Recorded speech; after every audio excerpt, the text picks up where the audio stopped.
Hi, I'm Josh Rushing, filling in for Femi OK in this week's bonus edition of the stream, where you get a special look at the conversations we have with our guests after the live show ends.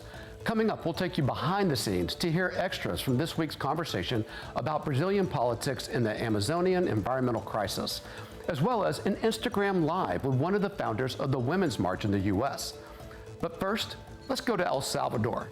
In the live show, we debated whether the country's democracy is under threat. Now, after the broadcast ended, I shared this authoritarian checklist with our guest.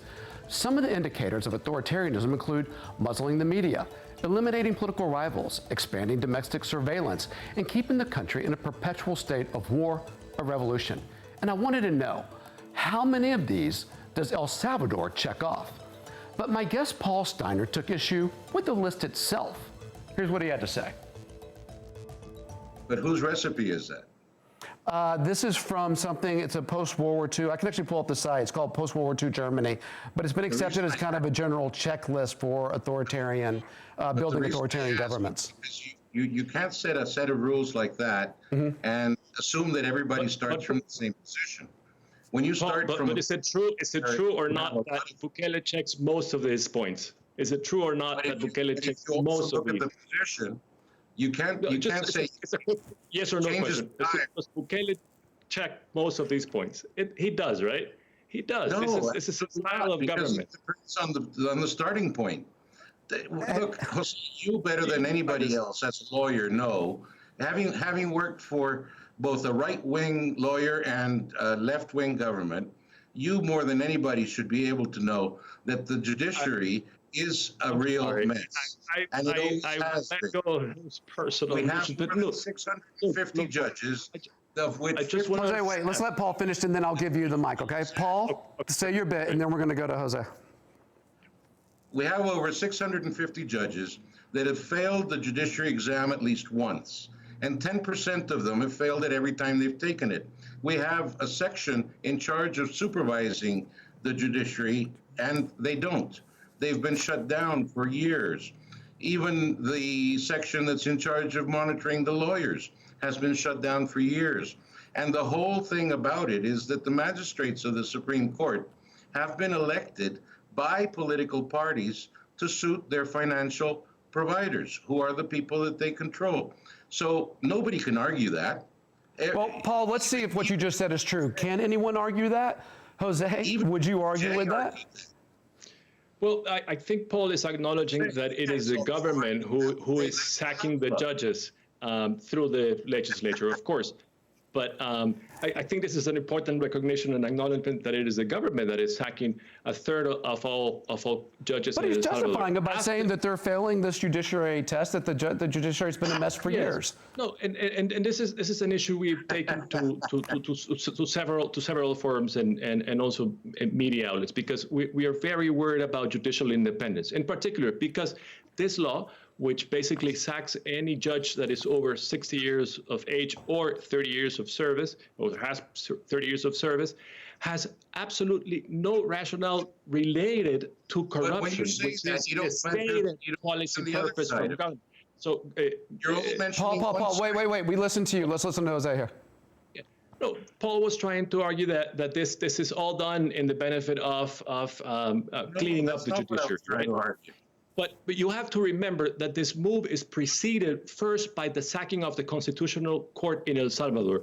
Not only were they sacked, but five people were imposed as acting justices to the Constitutional Court. This basically means that the government, Bukele's government, controls the head of the judiciary. Second step is now the sacking of a third of all judges, with absolutely no linkage to corruption in terms of policy objectives. Why? Why do I say this? Because it only cuts clear in terms of age, not in terms of merit, not in terms of possible corruption allegations, not in terms of performance. No, it's just a clear cut in terms of Jose, age. let me take that back to Paul. When you said that all these judges are failing tests, are those the judges that are being removed, or is it just the judges that are over 60? Okay, Jose is making a point about sacking the judges. What the president has done is he has forced a space where he has established, or the Congress has established a law that says that when you reach 60 or 30 years of service, you come up for retirement. And that it's an obligatory retirement unless the court, all 15 magistrates, decide that you're valuable and you're going to stay. So they're not automatically sacked. The court has a complete... Wait, are those the magistrates you said that were appointed by the party? I don't want to overstate this, but Paul just said expressly, word by word, the president has decided. You see, this is not something for the president. Yeah, no, I understand. It might be a slim... I'm not in a courtroom here, Jose. No, I understand, Paul. And sometimes you make a mistake where you start in the conversation, so you correct yourself along the way. I understand. But do you acknowledge or do you not acknowledge that this is a decision coming from the president himself? Let me ask you two questions to answer that one. I want my question answered first. In fact, I have three questions before that you never answered. First of all, is there a mechanism for taking those judges out if they are bad? Yes, they are. There is. Does that mechanism work? Well, no, it hasn't worked it hasn't worked as well as it should. But what does the executive? Yes, but what does the executive office in 20 years? What is the executive doing, mingling with the sacking of judges in the judiciary? So Paul, Jose's point is, why is the executive mingling in the judiciary anyway? And again, you keep pointing to bad judges, but it doesn't seem like bad is one of the requirements for being removed from the bench. It seems like age is the requirement. That's the only way to create a space for the Supreme Court to act and put the right people in the right place. Look, what we have here is a space for very loyal judges who will replace those 250 and the progressives who want change. And the majority of the population is behind the progressives who want change.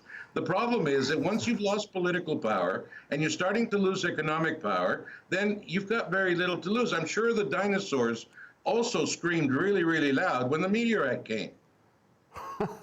I'm actually going to give you the last word there, Paul, because I've run out of time. John, you want to jump in just for a second, and then we got to cut this. Yeah, no, I was just going to put that into a bit of a context. We spoke to judges. There was a march of them the week we were in El Salvador, and I actually asked them, has there been corruption in the judiciary? And all of them answered yes, there has been corruption in the judiciary. What they were arguing with is the way in which they were being taken out. That those over 60 were going to be forcibly retired. Now, Paul, on the one hand here, is saying, well, that's the only way because the mechanisms to get them out weren't working. Mm-hmm. But on the other hand, they were saying there has to be some sort of protocol apart from age. Otherwise, this is just completely random. So I think you can self-regulation never works. You know, why is the president not establishing ways to get judges out that aren't just linked sort of with the factor of age? I want to share with you now a few moments from our Instagram Live series. Earlier this week, I spoke with Sarah Sophie Flicker, an artist, activist, and organizer of the Women's March. We spoke about the latest attack on women's reproductive rights in Texas, as well as the ways that art and storytelling play a critical role in activism. I'm always so inspired by artists and curious about what drives their creativity, so I asked Sarah where she finds her muse.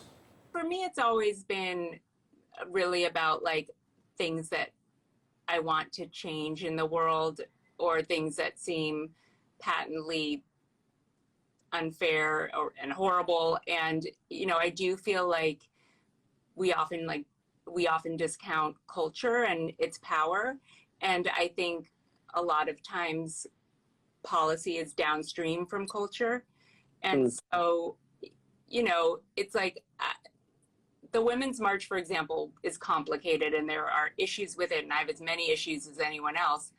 But when I found out that they were organizing around, you know, reproductive justice and abortion on October 2nd, I was in, because I understand that, like, you know, even with the Supreme Court, we are now stuck with an activist, very biased majority in the Supreme Court.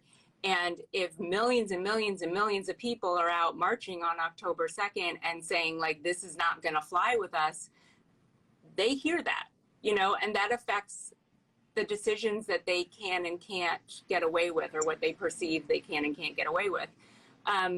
You know, I also think abortion especially, but really like anything, racial justice, any of it, there's, the right has done a very good job of like sort of encapsulating it in this morality or family values or whatever.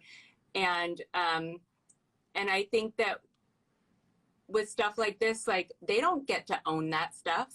You know what I mean? Like I am the most I imagine you are too. We are the most family oriented people. Like, so just creating art and creating content and creating TV shows, movies, music, sports, whatever, whatever it is, radio stuff that normalizes how we think about all this stuff is really powerful, and while we may be getting, this country, as we all know, is divided, has been divided historically, and now, at this point, we're getting two separate sets of news even, right? Like the facts that one side is getting are totally different from the facts another side is getting. But the thing that, and you can like turn off Fox News or MSNBC or CNN, whatever, but people don't turn off the radio. They still go to sports game. I'm so not a sports games. I know that's not a thing, but they go to theater. Do you sports game much?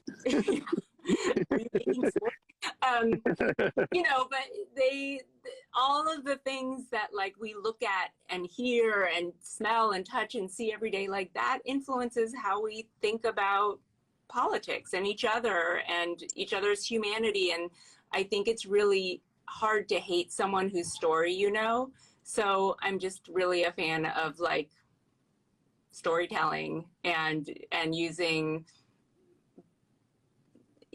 art and theater and theatrical spectacles to make statements, similar to what AOC did on the red carpet of the Met Gala on Monday with the dress, tax the rich. Yeah, your friend made that dress, and my wife just yesterday said, you should do an IG Live with the woman who made that dress for AOC. Oh, she's amazing and brilliant and smart and like a beautiful fighter in all things good and that we care about. She's wonderful. But I thought that was really powerful. And I know that, some people didn't like it, but whatever, you go onto Twitter and everyone's talking about taxing the rich and people are Googling, what does that mean? What do they mean by rich? It started a national conversation. And that's something that policy can't do. So I do believe in cultural organizing. I do believe in like those kinds of direct actions. I believe in beauty. I believe in art. The chorus's tagline is from a poem by Toy Derricott, and it is joy is an act of resistance. And I have always held that really close to my heart because the whole point of all this stuff is to keep us divided and in fear and out of community and too scared to stand up for ourselves. So, no one is meant to fight all the time. There's got to be joy in there. And if you look at any, marginalized group who's been fighting for their survival over generations, like there has to be joy in there. So I think art is like critical in these moments. If you look at the history of abortion, it's so interesting that, a lot of, pushback on abortion originally came from people who owned enslaved people and would get mad when a Black woman caused herself to, miscarry or whatever, have an abortion effectually because it was attached to like how profitable that baby would have been. So there's all sorts of like awful, when you get deep into it, it's like all of this hoopla around abortion has as much to do with race and control and power and money as it does with women and gender, so it's all of the things. Is there a definitive book on abortion that gets into the history of it that you'd recommend? Yeah, although there's not like one that I can like, I know Elise Hogue, who was the president of NARAL, wrote a really great one last year. There's a great article in today's New York Times that really gets into the way in which the right wing folks over time from like the 70s to now really weaponized abortion as a way to like create a right wing coalition. And the origin story of all that really comes back to like school segregation, which I think most people don't know. So it's why I really love, like, look into reproductive justice organizations like Sister Song that are all, Black led and tend to do a really amazing job of connecting all the dots between this stuff. So, you see the ways in which like what's happening in Texas right now isn't just about abortion. It's also, what is the point, for example, of having the right to choose to have or not have a child if you can't ultimately like raise that child without the threat of like state violence or poverty or racism or draconian immigration laws, like whatever it is, it's like all these things are connected. And I think the more quickly we all learn to see the ways in which all these things are connected, we can be in better community with each other. We can be better allies to each other. And the thing that, is slowly starting to happen, which I take heart in, is, that people are starting to realize, like, let the people most impacted tell their stories, let them lead on the issues. The people closest to the pain are always closest to the solution. And sometimes, like, for those of us who have a lot of privilege and resources, the best thing we can do is just like show up and listen. Finally, another interview this week that was so good, we had to keep it going. It was about Brazil and the Amazon rainforest. Rampant deforestation has many concerned that the ecosystem is at a tipping point with potentially catastrophic effects, not just for the indigenous groups there, but for the whole world because of climate change. After the broadcast, I asked our guests what kind of pressure Brazilian President Jair Bolsonaro responds to. They were pretty direct in their answers. Impeachment. Impeachment. I don't think we are having a president that actually have a project for the country. So he has a project to stay in power, in charge, and I think Hey, look, I'm sitting in a country where they impeached the president twice last administration, and it didn't make any difference. So I'm not sure that's the answer either. I think Bolsonaro responds very clearly to internal economic interests. So the agribusiness is very heavy. It was very heavy on funding his campaign. So I think he responds to that kind of pressure. He wants to put Brazil back on the economic map of the world, and he knows that comes from producing more, exporting more, even if it's at the cost of the Amazon. What were you going to say, Andrea? But I don't think it's real, I think this is fake news when he reacts to something, because actually we see him reacting when his family and his sons are being investigated, when he see a threat against his family, and I think the only way is to get him out of the power is to do what the Americans did, not re-electing the problem.